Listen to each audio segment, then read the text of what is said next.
alayka ayyuhan nabiyyu wa rahmatullahi wa barakatuh. Assalamualaikum wa ala ibadillahi sholihin. Assalamualaikum warahmatullahi wabarakatuh. Alhamdulillahirabbil alamin. Asyhadu an la ilaha illallah wa asyhadu anna muhammadar rasulullah. Allahumma sholli ala sayyidina Muhammad wa ala ali sayyidina Muhammad. Puji dan syukur dipanjatkan kepada Dat Ilahi Robbi Allah Subhanahu wa taala yang telah mentakdirkan kita semua bisa meneruskan kembali untuk mengkaji firman-firman Allah yang tertera di dalam surat Al-Qalam yang telah dilaksanakan beberapa waktu yang lalu. Pada minggu yang lalu kita sudah sampai pada ayat ke-13 dan dilanjutkan berikutnya dengan kajian tafsirnya baru sampai kemarin terjemah. Salawat dan salam disampaikan kepada seluruh para nabi, para rasul yang dengan jasa-jasanya pula kita bisa mengetahui jalan kehidupan yang benar dari petunjuk-petunjuk yang disampaikan oleh mereka itu. Untuk itu mari kita lanjutkan kajian tafsirnya dari surat Al-Qalam. Di minggu kemarin baru pada terjemahnya, sekarang dilanjutkan kepada kajian tafsirnya. Di firman yang ke-14, A'udzubillahi minasyaitonirrajim. Bismillahirrahmanirrahim. Angkana dzamalin wa banin. Angkana dzamalin ini menjelaskan tentang pribadi orang yang menolak kebenaran. Angkana dzamalin, mereka berbuat demikian, bertabiat banyak sumpah, bertabiat berperangai akhlak jelek. Karena para ahli bahasa memaknai an di sini adalah an mufassiroh. Ada juga an dari kajian ilmu bahasa, an sebagai an masdariyah. Namun an di sini adalah an mufassiroh. Jadi menurut hemat pengkaji di sini, an kana dzamalin, mereka berlaku demikian karena dzamalin, dia itu terbukti memiliki harta wabanin dan memiliki anak yang banyak. Pemirsa yang budiman yang sama-sama mengharapkan keridhaan Allah Subhanahu wa taala, kalimat dzamalin ini menjadi tema sentral dalam kajian surat Al-Qalam. Kemudian wabanin juga menjadi tema sentral juga. Karena persoalan dzamalin, kepemilikan harta dan kepemilikan anak, ini suka menjadi jalan, menjadi penyebab kesepakatan aklamasi yang sudah disepakati dengan Allah berdasarkan ayat yang pertama di surat Al-Qalam itu. Karena orang tersibukkan oleh harta dan anak, aklamasi atau kesepakatan yang sudah disepakati itu yang tadinya aklamasi manusia wa ma khalaqtul jinna wal insa illa liya'budun, Allah menciptakan jin dan manusia itu hanya untuk menyembahnya, bahkan jadi tertuju kepada harta dan anak. Maka di surat Al-Qalam ayat 14 inilah sebagai perhatian yang khusus bagi kita semua. Mereka berlaku demikian karena merasa banyak harta dan banyak anak. Kemudian di ayat ke-15, idatu cela alaihi ayatuna qala asatirul awwalin. Idatu cela apabila ditilawahkan. Ditilawahkan itu ada yang menerjemahkan pula beberapa ahli bahasa dibacakan. Namun menurut hemat kami, tucla dari kata tala yatlu tilawatan. Apabila dibeberkan, apabila disampaikan alaihi kepada orang tersebut ayatuna mengenai ayat-ayat kami, mengenai firman Allah, mengenai petunjuk hidup dan kehidupannya itu Al-Quran. Qala, manusia yang merasa dirinya sudah kuat dengan harta dan anaknya, dia menjawab asatirul awwalin, itu adalah asatir, dongeng-dongeng, cerita-cerita al-awwalin, orang-orang terdahulu. Kata asatir itu terambil sama dari kata akar kata dari satoro. Seperti pada ayat pertama, Nun wal qalami wama yasturun. Kalimat yasturun itu satu akar kata juga dengan asatir. Artinya tulisan-tulisan, goresan-goresan yang disepakati. Jadi orang memandang bahwa itu adalah tulisan-tulisan atau goresan-goresan orang terdahulu. Artinya memandang bahwa Quran sudah tidak berlaku lagi. Dengan kalimat asatir awalin, kembali kepada pembahasan yang surat Al-Qalam ayat pertama tadi, itu mengetengahkan bahwa asatir itu kesepakatan tulisan-tulisan masa lalu katanya. Kemudian di ayat ke-16-nya, dampak dari perilaku mengatakan demikian bahwa Quran itu dikatakan asatirul awalin, dongeng-dongeng cerita-cerita orang lalu. Sanasimuhu alal khurtum. Kelak kami, di sini Allah, sanasimuhu alal khurtum. Kelak akan kami beri tanda ala di atas khurtum.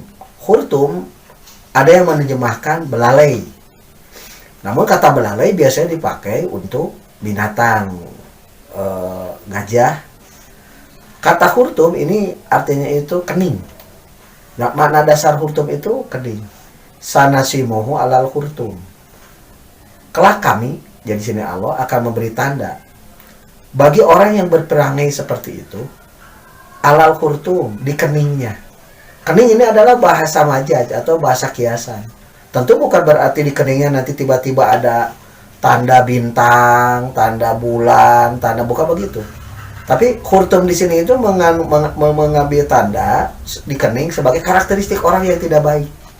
Biasanya kalau orang yang tidak baik, yang tidak menerima kebenaran, ketika kebenaran itu petunjuk datang, yang pertama kali merenggut itu, menolak itu terlihat dari keningnya. Maka bahasa majaz atau bahasa kiasan yang ada di Quran, sanasimuhu alal khurtum, tidak sanasimuhu ala roksi. Allah memberi tanda kepada kepalanya, tentu tidak. Memberi tanda itu kepada keningnya. Itu menunjukkan bahwa dengan keningnya tidak setuju, orang akan kelihatan dari paras wajahnya. Ketika keningnya merengut, ketika dia memandang tidak setuju, akan terlihat dari bahasa wajahnya di keningnya. Kemudian ayat berikutnya, ayat ke-17, inna balawnahum kama balawna ashabal jannah.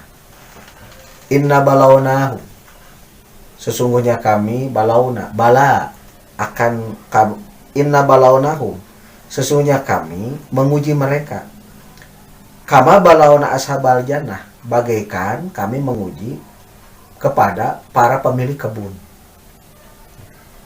Bagaimana bentuk ujiannya? Id aksamu layasrimunnaha, ketika mereka bersumpah, layasrimunnaha, benar-benar mereka akan menuai, memetik hasil panen, musbihina, di pagi hari.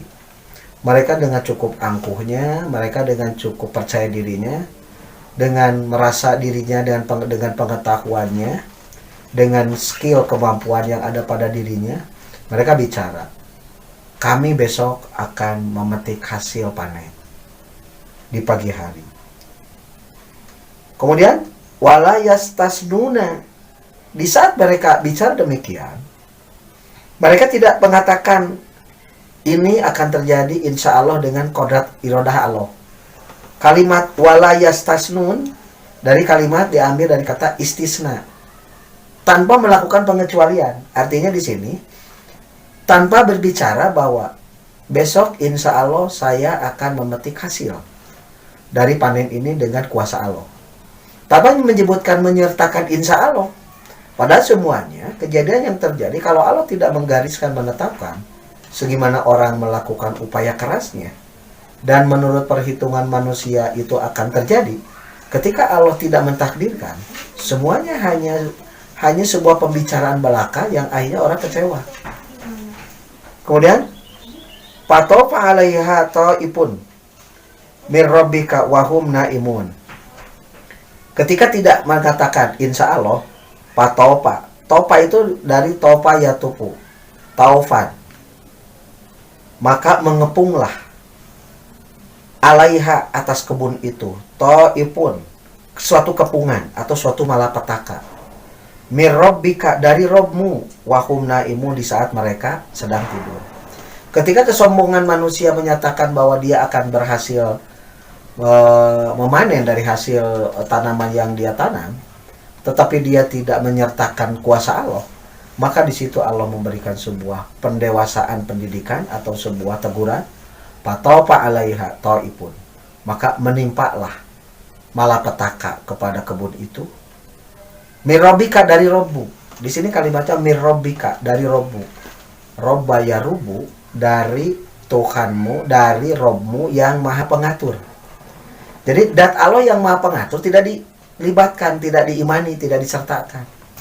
Maka di situ datanglah teguran. Wahum naimun, di saat mereka lagi tidur. Fa'asbahat kasorim, maka jadilah kebun itu kasorim, seperti sudah dipotong atau seperti sudah dipetik. Jadi manusia diibaratkan orang yang sombong dengan keberadaan dirinya, sombong dengan hartanya, sombong dengan kekayaannya, sombong dengan ilmunya, sombong dengan keturunannya. Mereka diumpamakan bagaikan orang yang menanam sebuah tanaman yang besok akan dipanen. Tiba-tiba si tanaman itu hilang, si tanaman itu ta'ipun, malapetaka menimpa.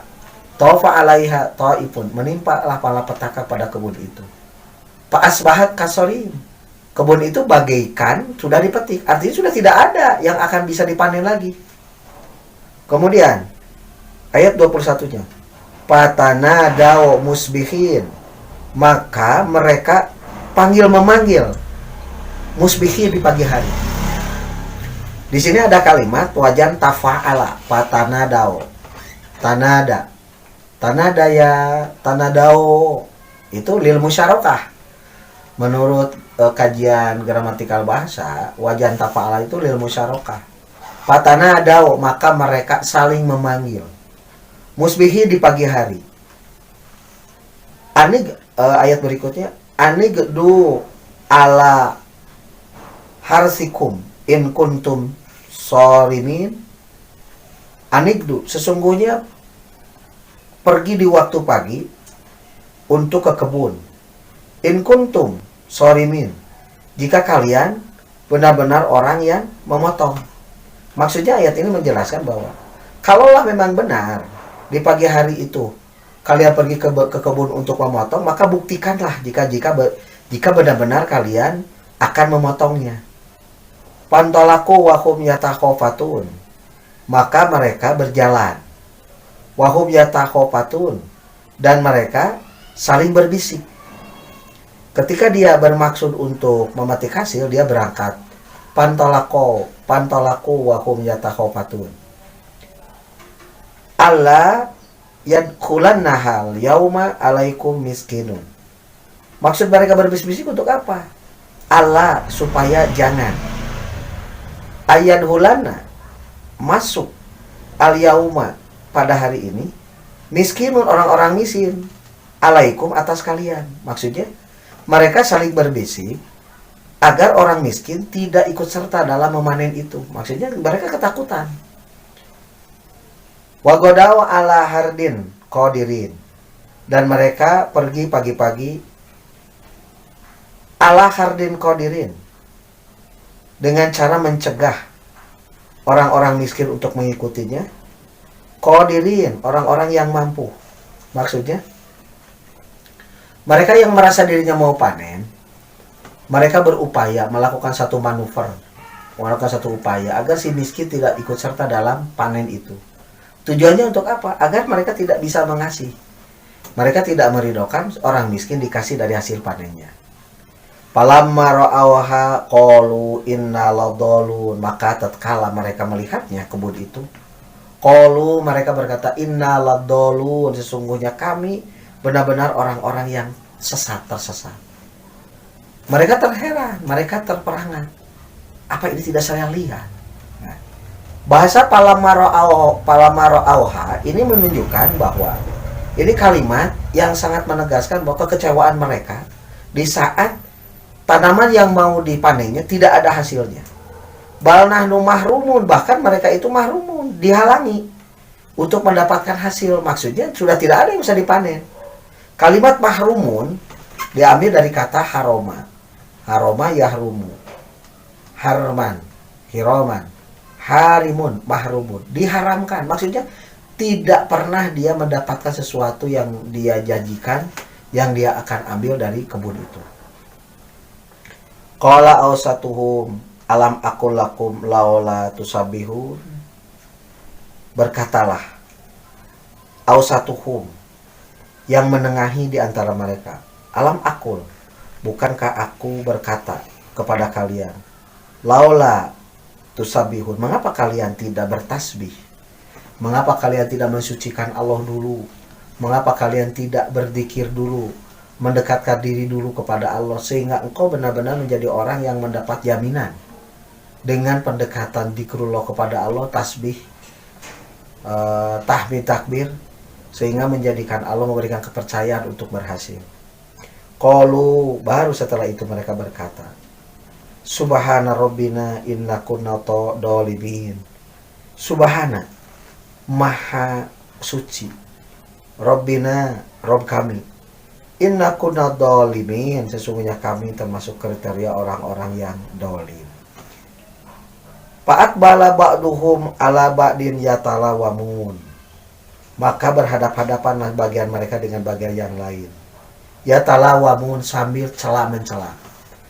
Dengan kegagalan yang terjadi satu dengan yang lainnya, di antara mereka yang pongah, di antara mereka yang melakukan kedoliman, yatalawamun, saling mencela. Ini karena kamu, ini karena kamu, ini karena kamu, ini akibat kamu. Nah begitulah pemirsa, ketika orang terjadi sebuah kegagalan, biasa suka mencari kambing hitam. Yang akhirnya mereka tidak pernah sadar bahwa itu adalah kejelekan dari akhlak yang diperbuat oleh dirinya, sehingga Allah tidak mentakdirkan dia sukses dalam meraih sebuah keberhasilan. Qalu, mereka berkata, ya wailana inna kunna tagin, betapa celakanya kami. Inna kunna, sesungguhnya kami, tagin, benar-benar kami ini termasuk orang yang togo, yang pongah, yang melampaui batas. Asa Rabbuna ayubdilana khairan minha inna ila rabbina ragibun. Baru setelah itu manusia bicara, asa, semoga, Rabbuna, Rabb kami, ayubdilana, memberikan ganti kepada kami, khairan, yang lebih baik, yang lebih terpilih, minha, dari itu, dari yang sudah gagal tadi. Inna ila rabbina ragibun, sesungguhnya kami kepada Rob kami ragibun, melakukan sebuah pengharapan yang tinggi. Pemirsa, baru pelajaran yang bisa diambil dari ayat-ayat ini, dari firman ke-14 sampai 32. Biasa ketika orang mengalami sebuah kegagalan, dia baru sadar bahwa hidup ada yang menentukan, hidup ada yang men-setting. Settingan-settingan Allah lah yang terbaik, settingan-settingan Allah lah yang akan memberikan manfaat dan maslahat bagi kehidupan manusia. Pemirsa, demikian kajian tafsir surat Al-Qalam, baru sampai ayat ke-32. Untuk itu insya Allah nanti di kesempatan yang akan datang dilanjutkan kembali. Semoga apa yang disampaikan dari kajian ini memberikan keberkahan dan rahmat bagi pemirsa yang mendengarnya dan bagi seluruh alam yang sama-sama memperhatikan jalannya pelaksanaan kajian tafsir ini. Ditutup dengan doa, Rabbana atina min ladunka rahmah wa hayyi lana min amrina rasyada. Rabbana atina fid dunya hasanah wa fil akhirati hasanah wa qina adzabannar. Billahi taufiq wal hidayah. Wassalamualaikum warahmatullahi wabarakatuh.